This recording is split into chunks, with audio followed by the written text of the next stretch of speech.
कल्पना के बारे में देखिए।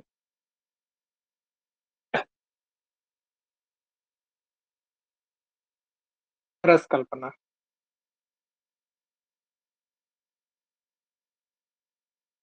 स्वरस यानी कि किसी प्लांट की पत्ती को निचोड़ लो, वही स्वरस कल्पना बन जाती है।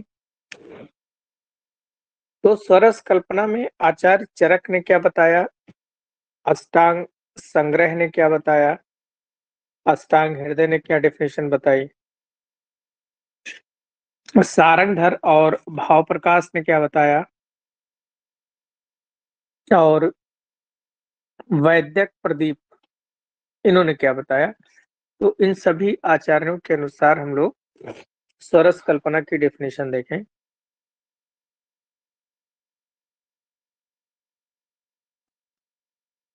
लगभग ही आचार्यों का एक ही मत है, कोई अंतर नहीं है।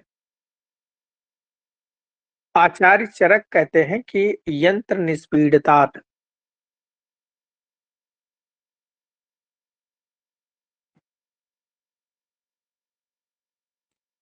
यंत्र निष्पीड़ितात्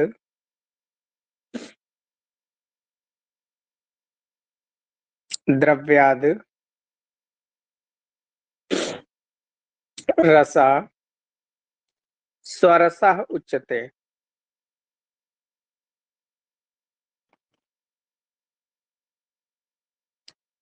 यंत्र निष्पीड़ितात्, यंत्र की सहायता से किसी औषधि द्रव्य को दबाकर, निष्पीड़ित मतलब दबाकर उसका जो रस निकलता है उसे ही स्वरस कहा जाता है। तो जैसे नींबू निचोड़ने वाली मशीन आपने देखा होगा, नींबू को दबाते हैं और उसके बाद उसको रस निकाल लेते हैं, तो वो भी स्वरस कल्पना ही होती है। अष्टांग संग्रह ने कहा कि तांतो निष्पीड़ितस्य,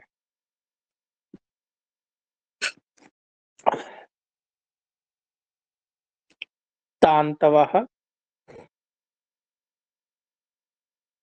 निष्पीड़िति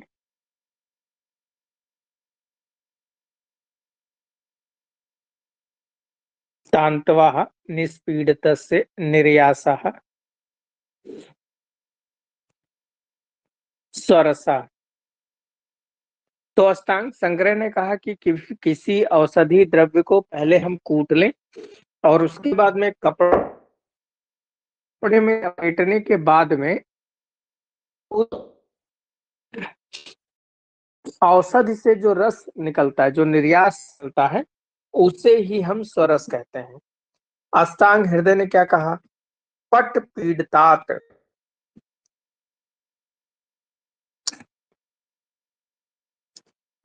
पट पीड़ित।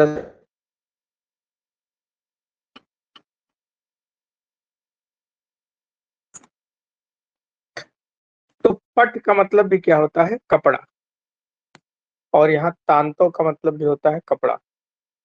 तो पट यानी कपड़े की सहायता से औषधि का रस निचोड़ कर निकालना कहलाता है स्वरस। सारंगधर जी क्या कहते हैं, वस्त्र निष्पीड़ितो, वस्त्र निष्पीड़ितो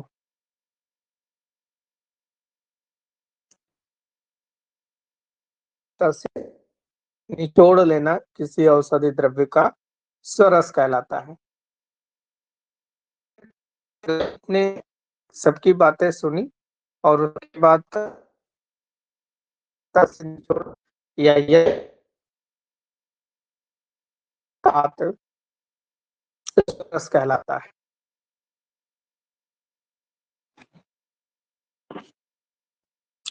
स्वरस अगर द्रव्य सूक्ष्म है,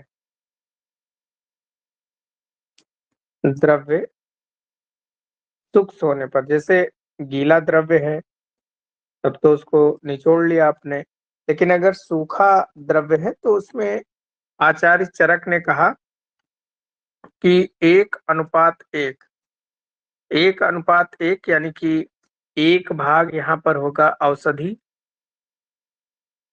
औषध द्रव्य, और 1 भाग द्रव या जल, इसको क्या करना है? भिगो देना 1:1 में।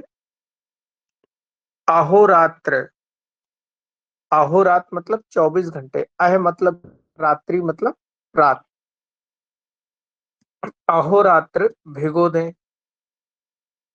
जब अहोरात्र भिगो देंगे, फिर अगले दिन सुबह, नेक्स्ट मॉर्निंग इसको दबा के निचोड़ लेंगे तो वो सरस कहलाएगा। सारंगधर जी ने क्या कहा? सारंगधर जी ने शुष्क होने पर इन्होंने क्या बताया? इन्होंने कहा 1:2, 1:2 में अहोरात्र भिगोना है।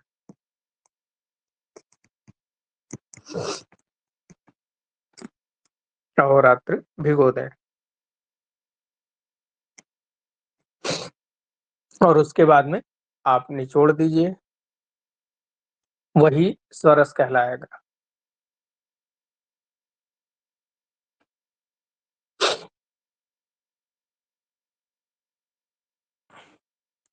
दूसरा,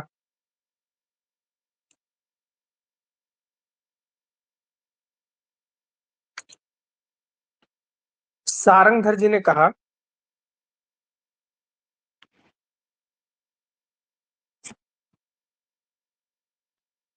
सूक्ष्म द्रव्यों का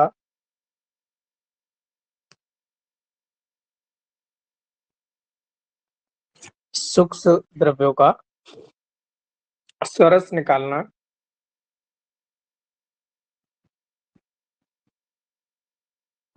सूक्ष्म द्रव्यों का स्वरस निकालना संभव ना हो तो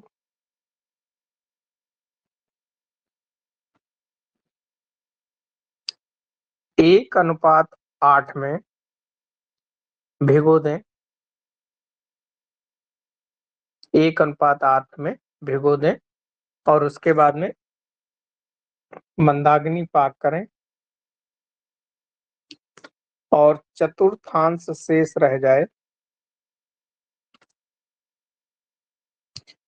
तो स्वरस कहलाएगा। चतुर्थांश यानी कि 1/4।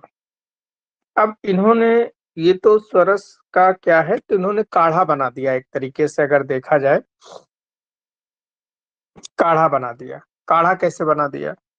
इन्होंने सीधे ये बताया कि सूक्ष्म द्रव्यों को सरस निकालना है, तो सरस नहीं निकाल पा रहे हैं तो उनको रात भर भिगो दें 1:8 में। उसके बाद में मंदाग्नि पाक करके, अब मंदाग्नि जब पाक कर दोगे तो वो स्वरस नहीं, वो फिर क्वाथ हो जाता है, लेकिन चूंकि सारंगधर जी ने बताया है तो इसको पढ़ना पड़ेगा।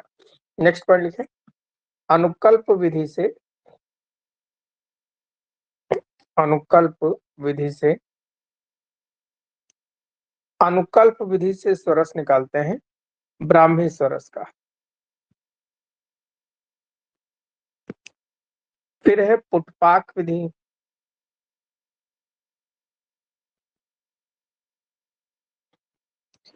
पुटपाक विधि से स्वरस निकालते हैं निम्ब वासा, निम्ब वासा, बिल्व, नींबू पत्र।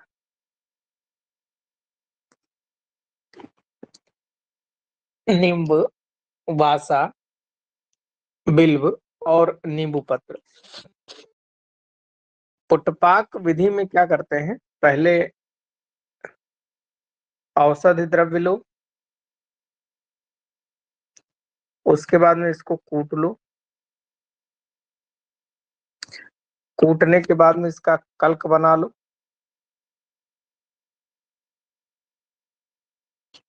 कल्क बनाने के बाद में इसका कल्क यानी चटनी जैसे बना दिया, तो इसको कास्मर या बरगद का पत्ता हो, वट का या जामुन का, इसमें रखकर गोला बना लो। गोला बना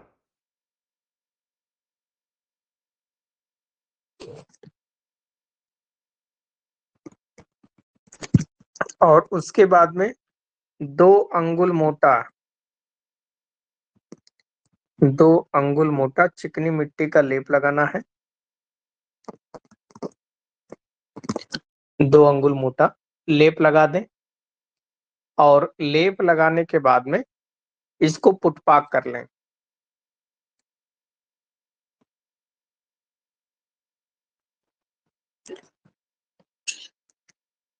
पुटपाक का मतलब है आग में इसको उपलों की आग में डाल दें और धीरे-धीरे जब ये पक जाएगा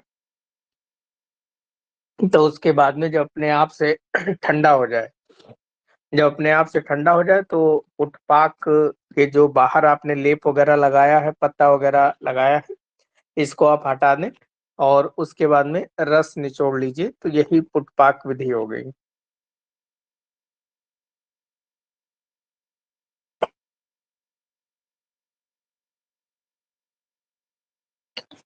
नेक्स्ट देखें, मात्रा,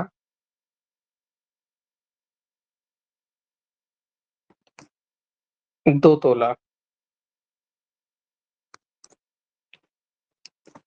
फिर है एक सरस जो पीछे अभी आपने तैयार किया था आग पर पकाकर, 1 तोला या इसको लिख लें आधा पल,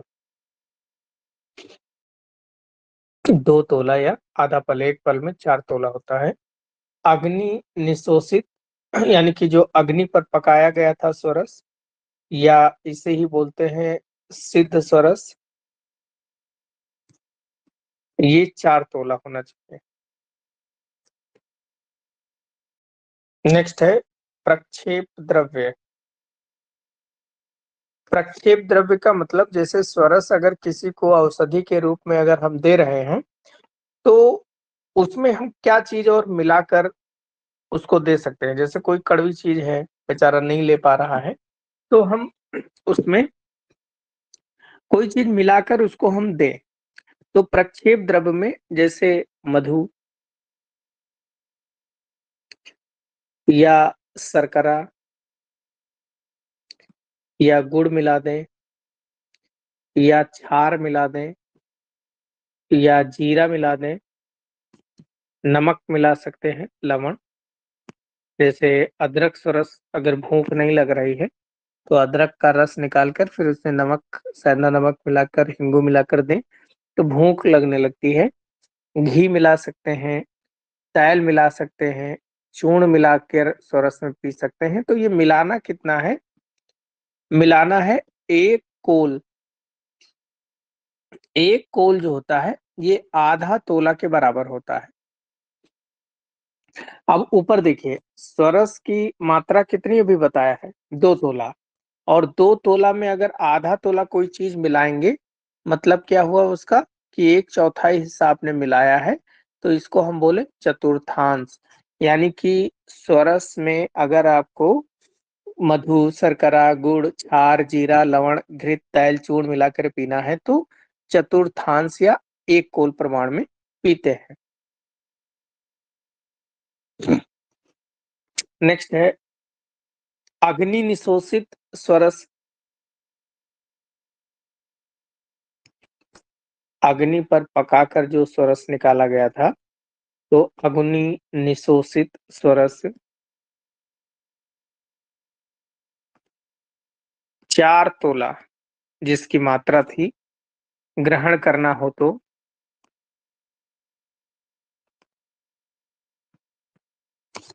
मधु 1 कर्स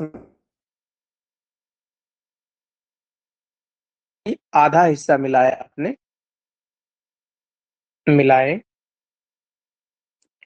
शेष शेष उपर्युक्त ऊपर के समान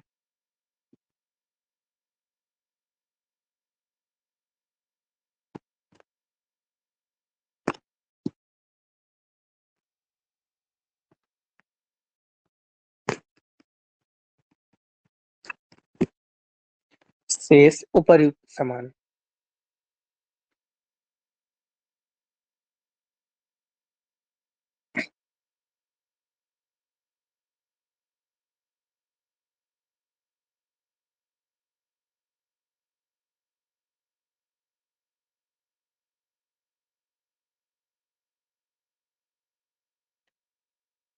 नेक्स्ट,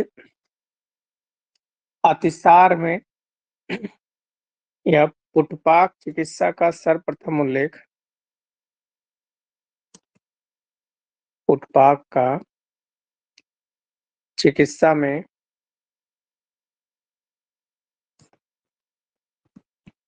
सर्वप्रथम उल्लेख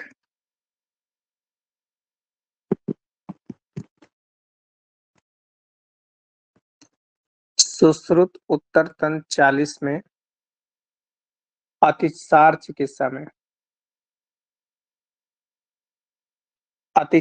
चिकित्सा में इन्होंने तीतर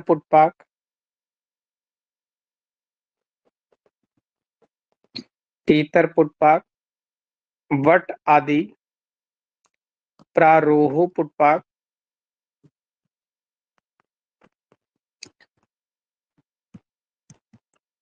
रौद्र आदि पुटपाक,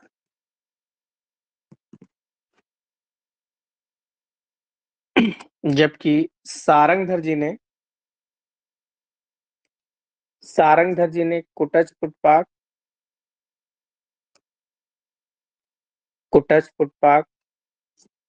दाड़िम पुटपाक,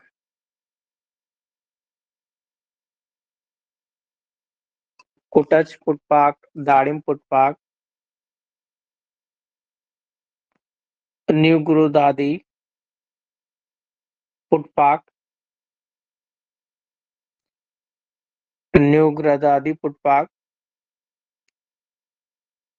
आरलू तक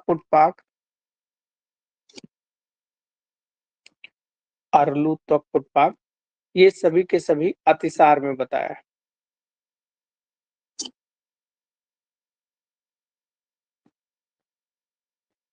इसके अलावा सारंगधर जी ने बीज पूरक पुटपाक,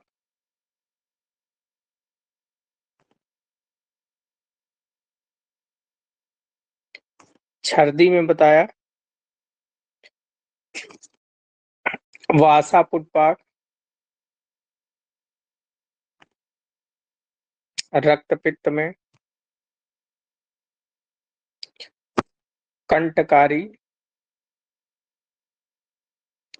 कंटकारी पुटपाक, श्वासकाश में,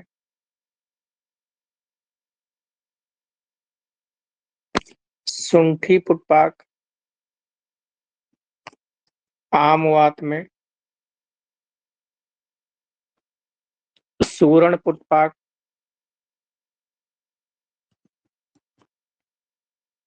अर्श में, मृगस्त्रंग पुटपाक,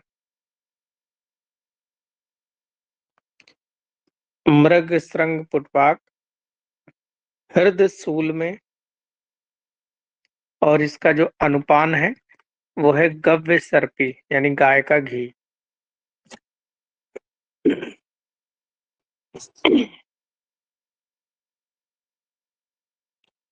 नेक्स्ट है तुलसी स्वरस,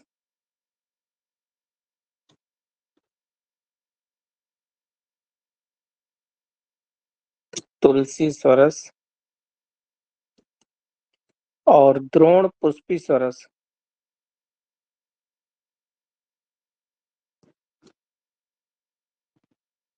तुलसी स्वरस और द्रोण पुष्पी स्वरस विषम ज्वर में।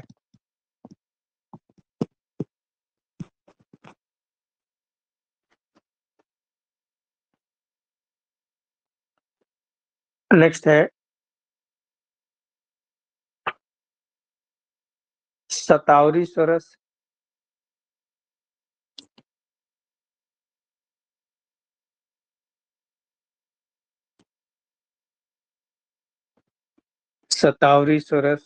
पित्तज शूल,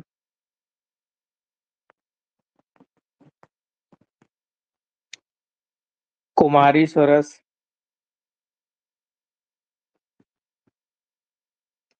प्लीहा और अपची रोग,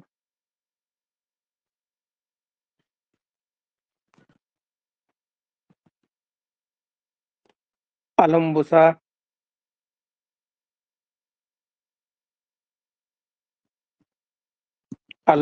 स्वरस, अपची गंडमाला,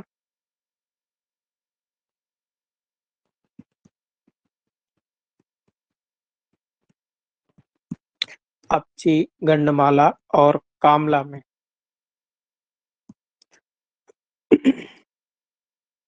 इसकी मात्रा जो है 8 तोला।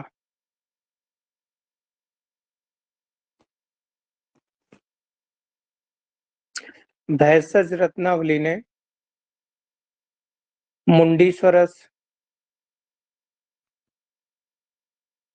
भैषज रत्नावली ने मुंडीश्वरस सूर्यावर्त और अर्धाव भेदक में बताया।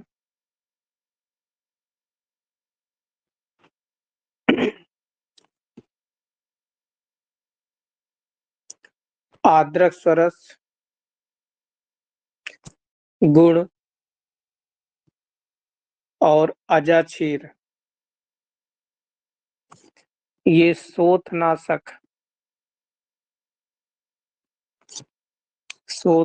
हैं। आद्रक स्वरस, गुण और अजाक्षीर बकरी का दूध, इनको मिलाकर पीने से शोथनाशक है।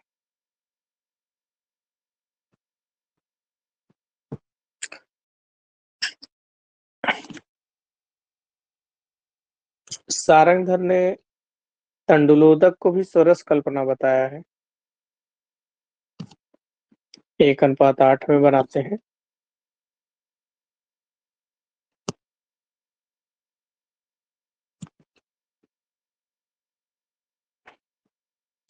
जबकि वैसे ब्रैकेट में लिखे ना, ये हिम कल्पना होता है।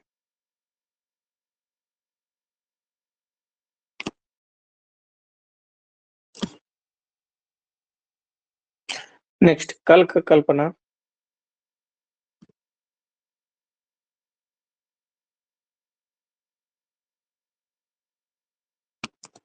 कल्क तो एक तरफ चरक और एक तरफ सारंगधर की डेफिनेशन लिखें।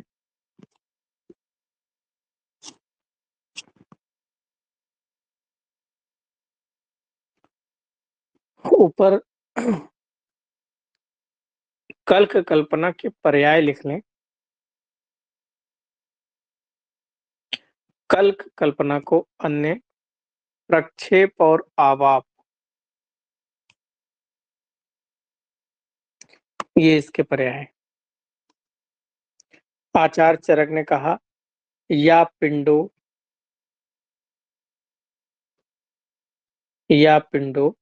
रस पिष्टानाम, या पिंडो रस पिष्टानाम कल्क सा परिकीर्तिता।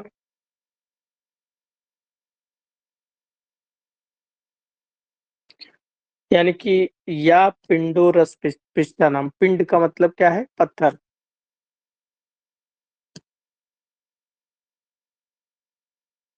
और पिष्ट मतलब पीसना। तो पत्थर पर किसी औषधि द्रव्य को पीस लेना कहलाता है कल्क। चटनी बना लेना। जबकि सारंगधर जी ने कहा, द्रव्यात शिलापृष्ठम, द्रव्यात शिलापृष्ठम सूक्ष्म वासा जल भवेत। वासा जल। तो शिला पिष्टम यानी कि शिला मतलब पत्थर पर और पिष्टम मतलब पीसना। तो द्रव्य को पत्थर पर पीसना, लेकिन आर्द्र द्रव्य को। द्रव्य आर्द्र, द्रव्य आर्द्रम, आर्द्र मतलब है गीला। तो गीला द्रव्य को पत्थर पर पीस लेना कहलाता है कल्क। लेकिन दूसरी बात भी बताई कि सूक्ष्म व जलम, अगर सूक्ष्म द्रव्य है तो सूक्ष्म द्रव्य में मिला लो जल और उसके बाद में पीस, तो ये बन जाता है। मात्रा कल्क की 1 तोला।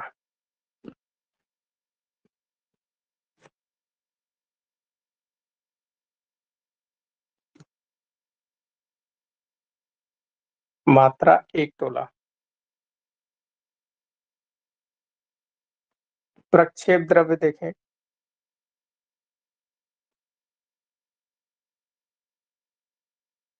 प्रक्षेप द्रव्य, इसमें गुड़ और शर्करा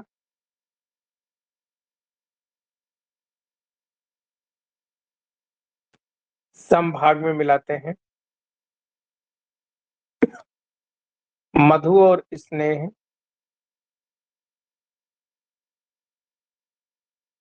2 गुना मिलाते हैं। मधु और स्नेह 2 गुना। द्रव 4 गुना मिलाते हैं। तो गुण और शर्करा समभाग, मधु और स्नेह 2 गुना, और अगर लिक्विड मिला के पीना है तो 4 गुना। कुछ एग्जाम्पल्स देखें। सारंगधर जी ने ही बताए हैं, जैसे निम्नकल्क है, व्रण शोधन और रोपण। व्रण शोधन और रोपण। रसोनकल्क है वात रोग में और विषम ज्वर।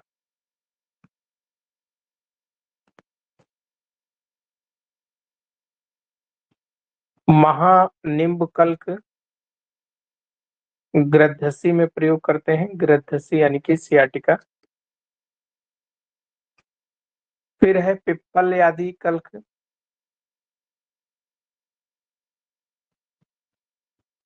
पिप्पल आदि कल्क उरु स्तंभ में।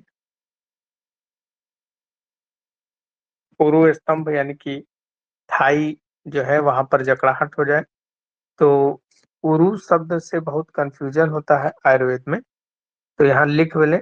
उरु का मतलब होता है चेस्ट, और अगर उरु लिखा है कहीं पर इसका मतलब होता है थाई। आप लोग बीएमएस पास कर जाते हैं लेकिन उर और उरु इन दोनों का अंतर नहीं पता चल कर पाते हैं। नेक्स्ट है विष्णु क्रांता कल्क। विष्णु क्रांता कल्क परिणाम सूल। परिणाम सूल यानी कि ड्यूडेनल अल्सर में जो पेन होता है, और जो पेप्टिक अल्सर है उसको अन्नद्रव सूल कहते हैं। फिर अपामार्ग। अपामार्ग कल्क रक्तार्स में, और अंकोल मूल कल्क अतिसार और विष।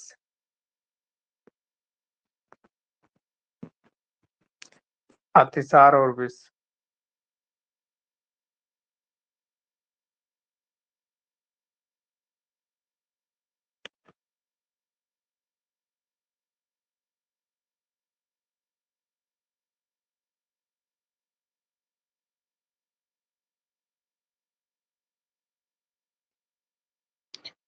नेक्स्ट है बंध्या करकोटकी मूल कल्क।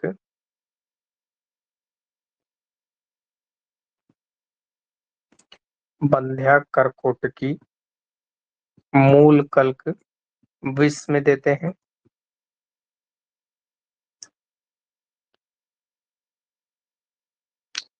नेक्स्ट है टंडलीय कल्क।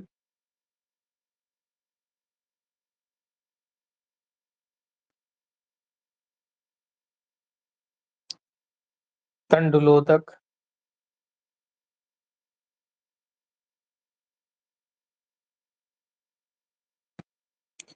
टंडलीय कल्क, तंडुलोदक, मधु इसे मिला लें, और रसांजन रक्त प्रदर में।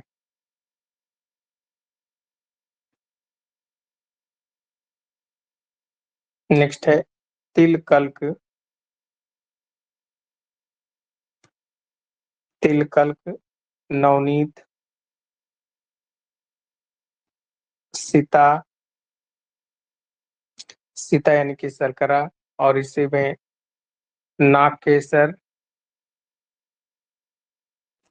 मिला ले तो इसको रक्तार्स में प्रयोग करते हैं। फिर है त्रिव्रत आदि कल्क।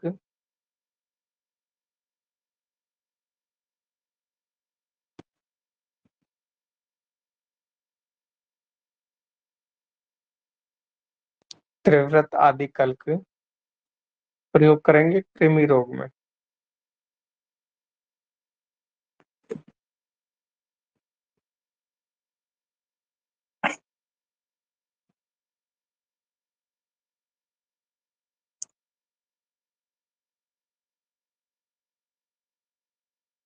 तो चूर्ण कल्पना जो है, अगर इसी कल्क कल्पना को सुखाकर पीस लें तो चूर्ण बन जाता है। तो नेक्स्ट कल्पना लिखें, चूर्ण कल्पना।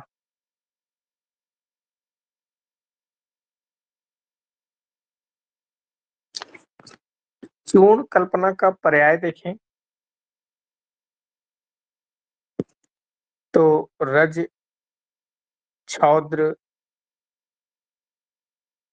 शुष्क कल्क,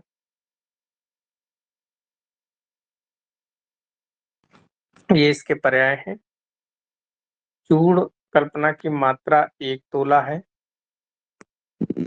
और इसमें जो प्रक्षेप द्रव्य मिलाते हैं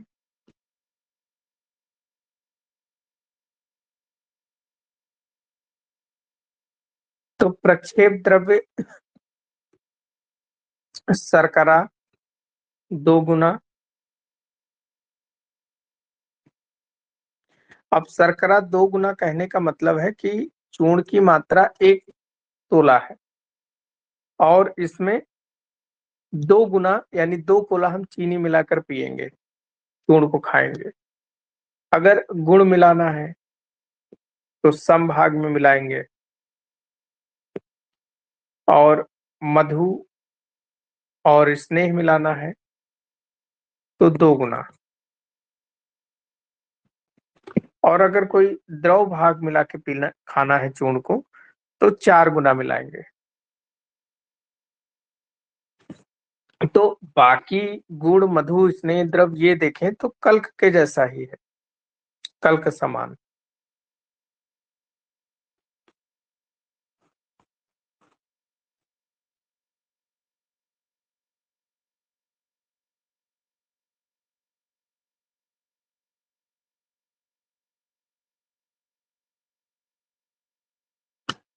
नेक्स्ट लिखे हिंगवास्तक चूर्ण।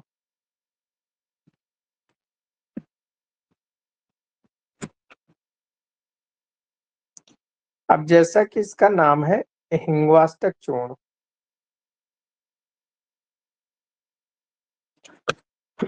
हिंगवास्तक चूर्ण में हींग प्लस अष्टक यानी कि 8 द्रव्य इसमें है। अब एक द्रव्य इसमें क्या हो गया, हींग, बाकी बचे 7। 7 में देखें तो एक द्रव्य इसमें पड़ा होता है त्रिकटु। त्रिकटु का मतलब है पिप्पली, मरीच और सुंठी, तो 3 ये हो गए। फिर इसमें जीरक द्वय पड़े होते हैं, 2 प्रकार के जीरा हैं। 2 प्रकार के जीरा में देखें तो श्वेत जीरा और स्याह जीरा, 2 जीरा हो गए। फिर बचे 2 याद करने को, नंबर 6 अजमोदा, और चूंकि हिंगवास्तक चूर्ण जो है नमकीन होता है तो इसमें एक नमक होता है सेंधा नमक, और लास्ट में बचा हिंगू, और हिंगू कितना पड़ा होता है 1/8। बाकी सब सम भाग में होते हैं, एक एक भाग, और हिंगू 1/8 भाग पड़ा होता है। हिंगू 1/8 भाग। हिंगवास्तक चूर्ण का रोगाधिकार देखा जाए तो अष्टांग हृदय ने बताया वातज गुल्म में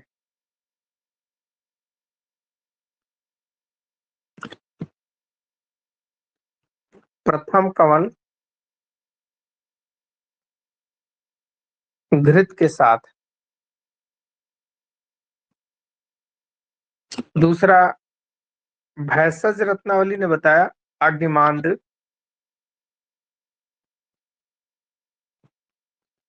और वात रोग में।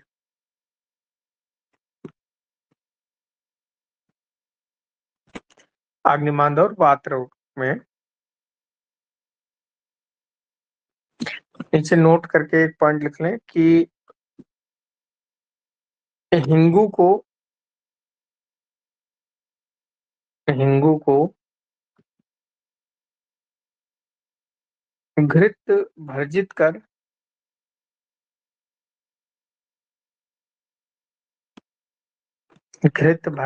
प्रयोग करें। तो किसी भी योग में अगर हींग का प्रयोग करना है तो हींग को घी में पहले भूनकर ही प्रयोग किया जाता है।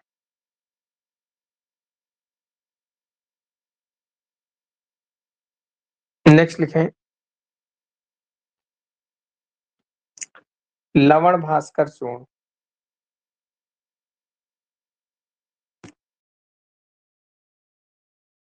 लवण भास्कर चूर्ण ने चक्रपाणी और सारंगधर जी ने 17 घटक बताए।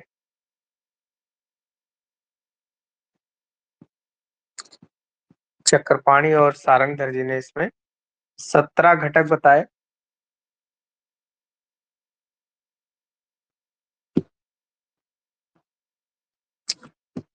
चार तो इसमें नमक होते हैं, जिसमें सामुद्र सबसे ज्यादा, इसीलिए अगर कोई बीपी का पेशेंट है तो लवण भास्कर चूर्ण उसको अवॉइड करेंगे देना, क्योंकि सामुद्र यानी कि समुद्री नमक NaCl सबसे ज्यादा है, बीपी और बढ़ाएगा। औद्भिद लवण नहीं होता, औद्भिद लवण नहीं होता, सबसे ज्यादा समुद्री लवण होता है, औद्भिद नहीं होता। इसके अलावा त्रिकटु पड़ा है इसमें, पिपली मरीच शुंठी। चतुर जात पड़ा है इसमें, चतुर जातक। त्वक, तेजपत्र, एला और नागकेसर, चतुर जातक पड़ा है।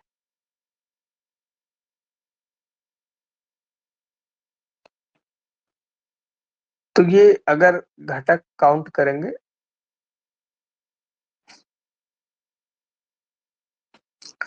तो 4 लवण हो गए, 3 त्रिकटु, तो 4 और 3 7 तो यही हो गए। फिर 4 चतुर्जातक में भी 4 चीज हैं, तो 7 4 11 हो गया। तो 11 चीजें तो आपको ऐसे ही याद हो जाएंगी। बची कितनी? 6 चीजें और बची, उनको भी याद कर लें। 6 चीजों में जीरक द्वय भी है, जीरक द्वय, श्वेत जीरा और स्याह जीरा, ये भी पड़ा हुआ है। 13 हो गए। फिर बचा इसमें धान्यक, धनिया, 40 पत्र, अनारदाना, अम्लवेतस और बड़ी इलायची। बड़ी इलायची।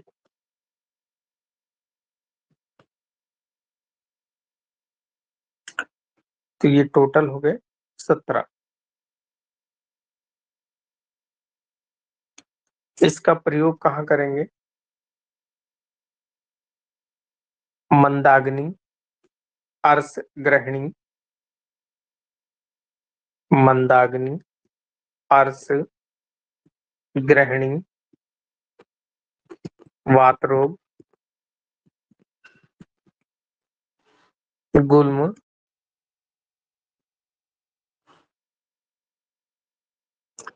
इन स्थानों पर प्रयोग करें।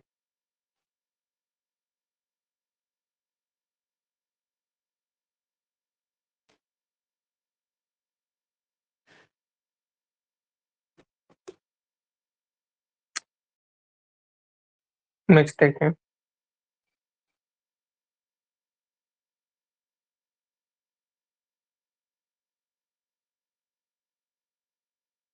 शीतोपलादी चूर्ण।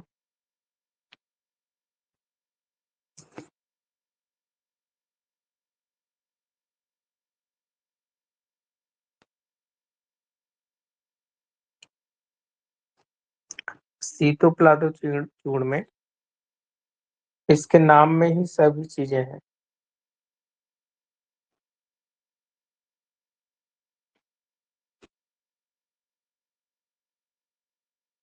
तो सा से सीता, सीता यानी कि शर्करा, ता से तुगाछिरी, तुगाछिरी मतलब वंशलोचन,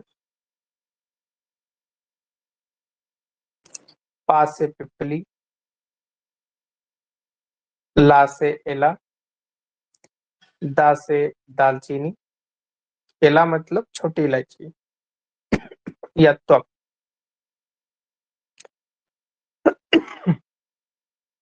और इसमें क्या करें, नीचे से ऊपर बढ़ाते जाएं। दो गुना एक भाग, एला दो भाग,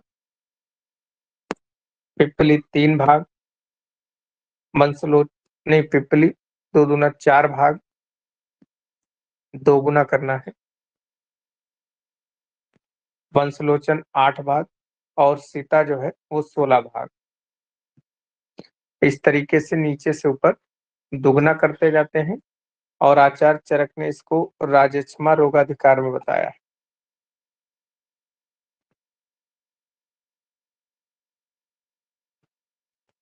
राजक्षमा रोगाधिकार।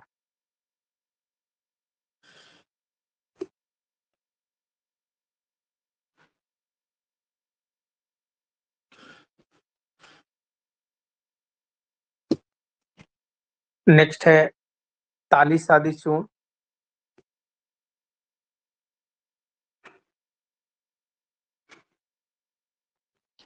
ताली सादी चूर्ण, ताली सादी चूर्ण भी चरक ने राजक्षमा रोगाधिकार में ही बताया है। ताली सादी चूर्ण में तालीस पत्र, तालीस पत्र, मरीच, सुंठी, पिपली, वंशलोचन,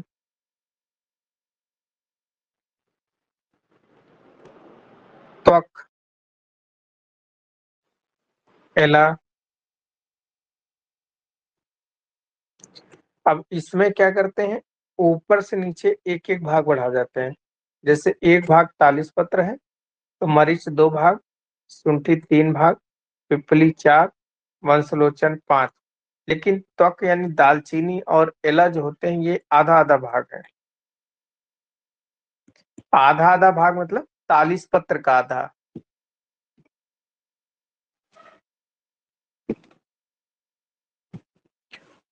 फिर इसमें शर्करा जो है पिपली का 8 गुना बड़ा होता है।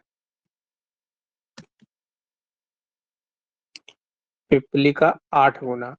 और यहाँ देखिए पिपली कितना है, 4 भाग, और इसका 8 गुना यानी शर्करा जो होती है वो 32 भाग।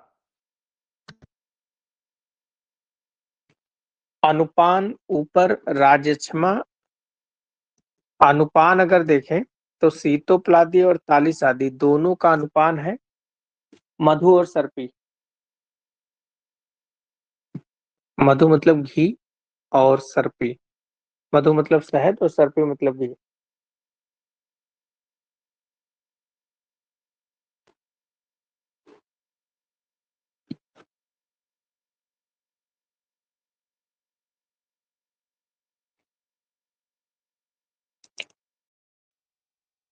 नेक्स्ट कल्पना है वटी कल्पना।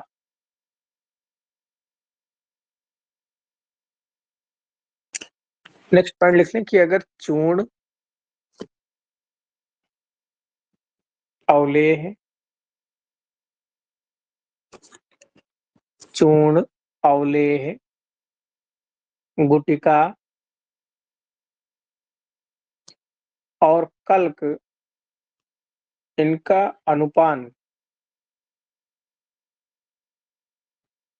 कल्क का अनुपान वात व्याधि है तो 3 पल, पित्त व्याधि है तो 2 पल और अगर कफज व्याधि है तो 1 पल अनुपान प्रयोग करते हैं।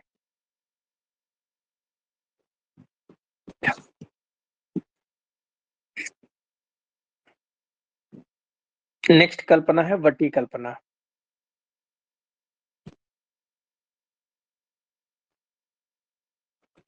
वटी कल्पना। वटी कल्पना कल्क कल्पना को ही अगर चटनी जो बनाया कल्क कल्पना उसकी गोली बनाकर सुखा लें तो वही वटी कल्पना हो जाएगा। और इसके जो पर्याय हैं गुटिका, वटी, मोदक, पिंडी, वर्ती और गुण। गुटिका, वटी, मोदक, पिंडी, वर्ती, गुण ये सब इसके पर्याय हैं। मात्रा वटी कल्पना का भी 1 तोला है।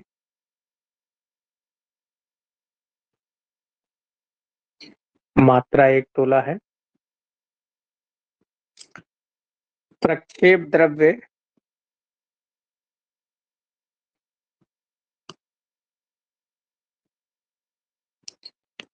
प्रक्षेप द्रव्य अगर वटी में गुड़ मिलाना है तो 2 गुना, शर्करा मिलाना है तो 4 गुना और गुगलू या मधु मिलाना है तो संभाग और अगर कोई द्रव मिलाना है तो 2 गुना। तो ये प्रक्षेप द्रव्य आपको मिलाना है।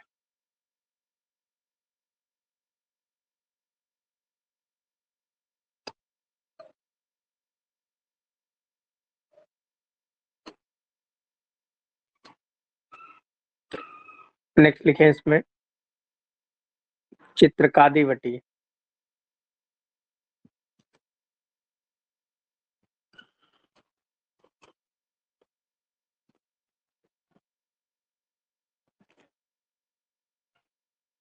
आचार्य चरक ने चित्रकादि वटी को ग्रहणी रोगाधिकार में बताया।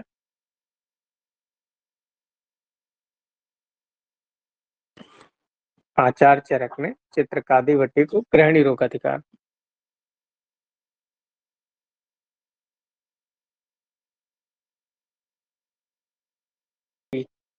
बहुत अच्छी वटी है। भूख नहीं लग रही, पेशेंट को खाना नहीं पच रहा है तो बहुत अच्छी है। एक तो चित्रकादि वटी में पड़ा होता है सदूषण। सदूषण में क्या है? पंचकोल। पंचकोल क्या है? पिपली, पिपली मूल, पिपली, पिपली मूल, चव्य, चित्रक और सुंठी, ये बन जाते हैं पंचकोल। और जब इस पंचकोल में मिला दो मरीच तो बन जाता है काली मिर्च। काली मिर्च मिला दो तो बन जाता है सदूषण। तो इसमें सदूषण पड़ा है तो 6 द्रव्य ये हो गए। इसके अलावा इसमें 5 लवण पड़े होते हैं, पंच लवण। क्षार द्वय पड़ा होता है, अजमोदा और हिंगू। अजमोदा और हिंगू पड़ा होता है। और इसमें जो भावना द्रव्य होता है वो दाड़िम, दाड़िम मतलब अनार, और मातुलुंग जो होता है एक प्रकार का नींबू है, मातुलुंग स्वरस।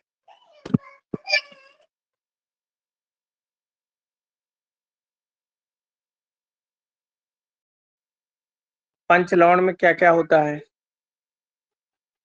पंचलवण में सैंधव,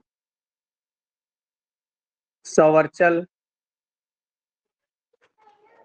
सामुद्र, विड और औदभिद, ये 5 लवण है इसमें। और क्षार द्वय में यव क्षार और सज्जी क्षार, ये 2 क्षार पड़े होते हैं इसमें। तो टोटल ये घटक द्रव्य चित्रकादि वटी के होते हैं। भावना द्रव्य दाड़िम और मातुलुंग स्वरस और चरक ने ग्रहणी रोगाधिकार में बताया है। चलो 8-10 इतना ही।